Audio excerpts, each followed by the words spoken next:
बोलिए बजरंग बली की जय।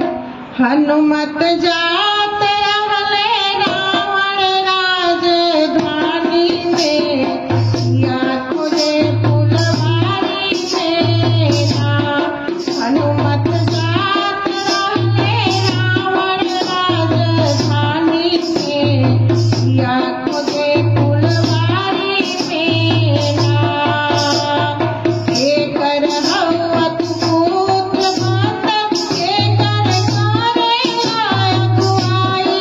एकर हवत पुत्र माता एकर करे अगुआई। एकर भेजवला आइल बाड़ा राजधानी में, या तुझे फुलवारी मेरा। एकर भेजवला आइल बाड़ा राजधानी में, या तुझे फुलवारी मेरा। हनुमत जात रहले रावण राजधानी में, या तुझे फुलवारी मेरा।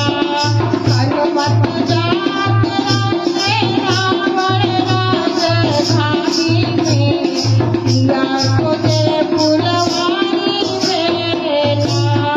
अंजनी के है पुत्र रावण राम के कारी सेवकाई।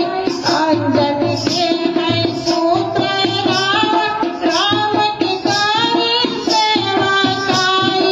अरे लखन भेजवले आइनी राजधानी में, या तुझे फुलवारी मेरा। लखन भेजवले आइल बानी राजधानी में, या तुझे फुलवारी मेरा।